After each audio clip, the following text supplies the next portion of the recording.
Okay, so travel. Derech. Our sage in Yerushalmi, Berachot Perek 4, Halacha 4, remarked, all roads are assumed to be dangerous. Their admonition of in Shabbat 32a, a person should not enter a place of danger, lest Shemaim will not perform for him a miracle, or if Shemaim does, it will be deducted from his merits, is well known. So this is a lot of people like, this is a very well-known thing. You don't put yourself in danger. Right.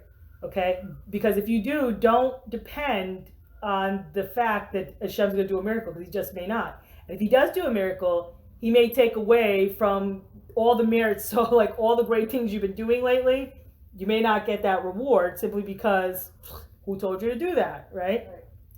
The worst thing about traveling on the road is that it is impossible to serve Hashem with perfection and be careful in all prohibited matters. So this is really true. In our homes, we are all tzedekets. We are just awesome and amazing, and our speech is so wonderful. And you get out on the road, and you start talking to people, and all of a sudden your guards start coming down, and you take leniencies, and all of a sudden you're like, before you know it, whoop, you're slipping off that line. So it says, therefore the sages said, fortunate are those who sit in your house.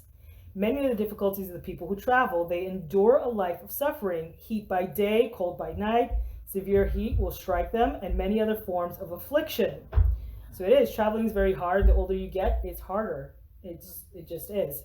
This is our sages in Gitan 70a have already stated that traveling shortens the days and years of a person's life, as it says in Tehillim 102:24. He has afflicted my strength on the road, and he has shortened my days. So that's very interesting. Aside from leadership is also something that we know shortens a person's days. One who's always out and about, this will also shorten your life. So that's very interesting to know. So he said, I gotta slow down. Devorah, you gotta slow down. well, you got 10 minutes, right? Or I mean, you can go. Like No, I'm talking about slowing down. Or travel. Well, even if you're not traveling to another town, we're traveling all day long. Right. So you travel more than I do, actually. I take travel as not 20 miles. Right. You travel more than I do because I work from home. From home. Like, And you're kind of like... Right. This is the third time that I've been out today. Right. So, you know... And each and every time that you're out, you feel more and more depleted. Because I don't want to be tired Right. tomorrow. Right. And I want to take care They of didn't have myself. cars. I mean, we are the first generation to run around, really. We what? We're the first generation to really run around a lot. And not only that, like in this Driving generation, you have two cars, where before you had one and you kind of had to split the time. And Where My your mother husband ran took it around. to work, you know, Right. like the husband would take the car to work and the wife kind of stayed around the house. okay, so it says, what can be said about those people who wander from place to place and from city to city for the purpose of gathering charity? Their hardship is severe, for after all of their toil and effort, there are places where their income is small and their disgrace is great. There are other places where the community is poor and can barely afford to cover the cost of his journey, let alone the ability to give donation for his charity. So of course, we see this less now. You know, there's a lot more money to go around, but back then it wasn't as simple. I mean, you're talking about people who probably were in villages, who were farmers. Now they can fundraise on the internet. Right, exactly. Now you can fundraise on the internet. You come out, you do one cheer, and you know. Yeah. So it says, matching people match. Mhm. Right. So it says, They do. if they do give, it is a minimal amount. Consequently, the expenditures of the community are great. Yet the hand of the poor man receives very little, with much embarrassment, shame, and humiliation. On occasion, the poor man, after years of traveling and crying, having left his wife and children in dire hunger and plundered and the marauders or thieves, and returns home empty-handed, filled with sorrow, sighing, and profound grief. He is fortunate they did not take his life and leave him as a corpse on the ground, Chas v'shalom. So of course, you know, back then, the travel is not the way it was today, where you could hop a plane, you take an Uber, and you're right to your host house. It was terrible. Yeah, it really was. I mean, to go from one town to the other, you're leaving your kids, and you're hoping, like you're really you're really, you better be clinging to Hashem, like the previous one, because he's going to decide, you know, how much you're going to come back with. So, I mean, there was a lot more efforts made back then, and probably not a lot of return. So it says, and such a person who has a brain in his head will not go on the roads such as these, unless he has acquired for himself a great reputation, and on even a small journey, he will be able to collect sufficient funds. So if it's not worth your while, they didn't do it. So it says, otherwise, all who go regret it. In the majority of cases, those who go are people of bitter spirit who have no intention of returning home. They go from one bad situation to the next, and Shemaim save us, God, who is good, will atone for them. Our sages in Ketubot 60a said, we have to be grateful to the liars. Due to them, we are not obligated to give charity to every person who asks. So, I think Rabbi Mizrahi says, you're not obligated to give more than $25 to a person you don't know the source or where it's going to. You know, and so they're saying, in a way, this was a blessing in disguise. Because if you don't know what they're going to use this money for, you're not obligated to give it to $2,500 or $250. $25. That's like is it $20 or $25? You know, in 2019, Devorah said something to me at the end of 2018, and I listened to you. I don't listen to everything. I listen to you. All my donations this year have been to people that I know where it's going. Right. You have to. After like 30 years, I've changed my way. You have to. You can't just give to everything. Wow. But Miriam said another thing, because we had a class on that last week, I know charity, what to say. where if somebody's standing in the street, Yeah. then you could give them less because other people are giving them Right. too. So it's not, so you feel guilty with whatever, but Right. if you think of it as a community person. Right. Yeah, her cousin You know. said to me, Dina said to me once, because we went on a trip to Israel, and she said to me, give a little bit to a lot of people rather than a lot to one person. So If you gave $1 30 times, you get more zechus than if you gave $30 one time. Yeah. Really? Yeah. Because it's each act. That's because the Yeah, Rebbe it's said, each it was act. an act, he said, the Rebbe said you should put a coin in the pushka every day and before you daven, and Yeah. I actually you're do right, a the charity. act of it. I actually do a charity that it's funny because they take all kinds of charities, but it's all supervised by the Rabbanim, and each person gives $1 a day. So they take $30 a month and they give $1 a day, and they pull it together, and then they give that large chunk to all kinds of Jewish charities, but that are reputable, Right. good, and they're doing, you know. So it says, and by the way, it's called daily giving. Right.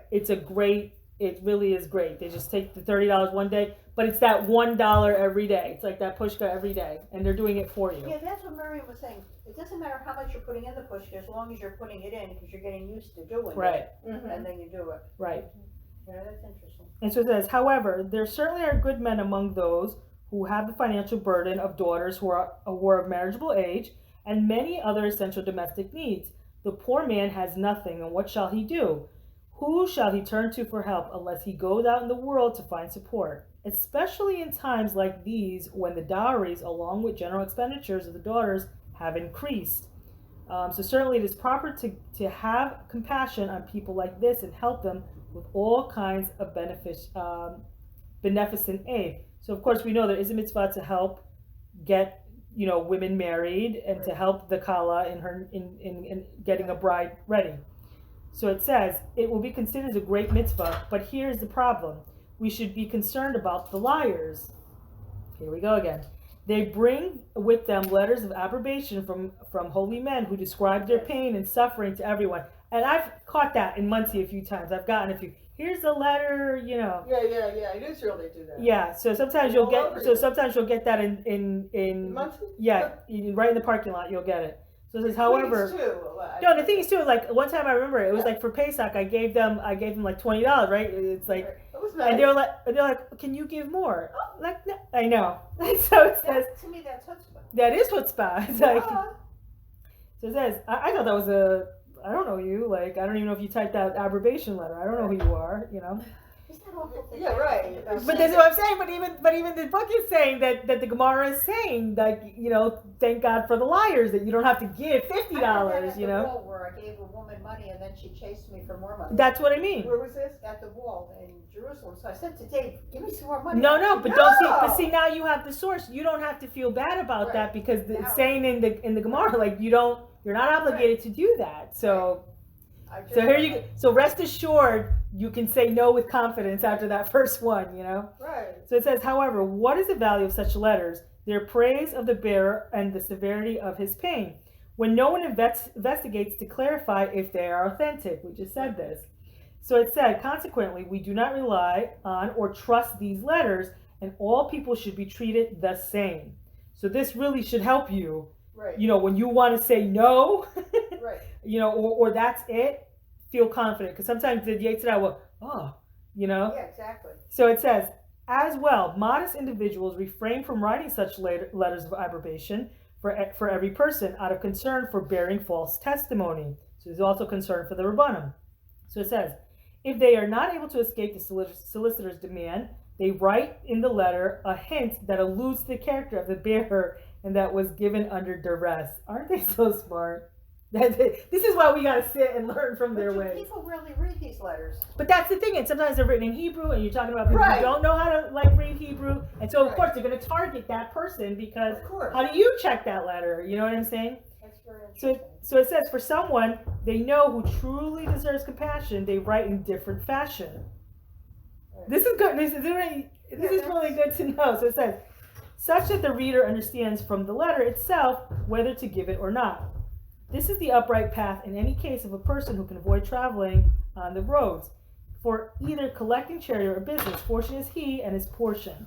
Fortunate is he in the world, and it will be good for him in the world to come. Therefore, it is good for a man to be frugal and remain at home. Parched bread accompanied by serenity, being self-supported at home, and serving his maker with the children is good.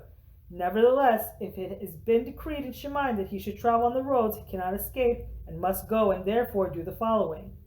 He should pray in advance of his journey, and he should follow the ritual of accompaniment. And there's a prayer for this as well. So it says he should give charity and then embark on his way. No day should pass without reciting the prayer of the journey. And again, it's sometimes you'll find this in the Siddur. This is found a lot. So it says according to the sages' guidelines. So sometimes like when we've got to go to Muncie, we cannot avoid it because there is no kosher meat or whatever, or you got to go to Queens. This is what the thing is. So it says, when traveling, one needs to be especially careful in regards to performing the mitzvot, such as prayer, tzitzit, and tefillah. One should pay no attention to the mockery of the Gentiles and thereby refrain from doing any mitzvot. Has v'shalom, by doing this. A person must be cautious in regards to both light and severe prohibitions, and he should conduct himself with piety in all situations that he encounters on his journey. Since all roads are considered dangerous, how else will the person be saved if not by the virtues of Torah learning and good deeds, which acts as a barrier in front of retribution? So this is a segula for your safety. So it says, granted that it is difficult to be careful and scrupulous on the road, nevertheless, the circumstances demand that the person be conscientious and push himself to the limits of his capacity. About situations such as these, we say, everything which is in your ability to do, do. A man must strive very hard to fulfill the words of our sages in Pesachim 2a. A person should always embark when it is already daytime and arrive at his destination while it is still daytime. As a result, he will gain praying properly in the place of his lodging, in contrast to one who prays on the road, a short, rushed, and agitated prayer. It says that the statement of the sages in Berachot 14a, one who prays and then embarks on his journey, HaKadosh Baruch Hu provides him all his needs. The statement of our sages, I just read that. Therefore, if he leaves after midday, he should pray Mincha at home. It is also a good idea to arrive at one's destination early. Several times there were life-threatening trips that resulted from people not being careful in this matter. Especially on Erev Shabbat, a person needs to be vigilant to arrive long before sunset. This way, he will be able to prepare all the words of the Torah that by rote. This Torah will protect him, and thus the verse in Devarim 6:7 prescribes, and you shall speak in them words of Torah when you travel on the road. A person is well versed in the Zohar Kadosh will see with his own eyes the virtue of a man who studies while he travels. No tragedy will befall him, because the angel of HaShem encamps around him. About this it is said in Tehillim 119:1, fortunate are those whose way is perfect, who goes with God's Torah. So that's what I'm saying. Like, this book is like really great. I like this. It's great.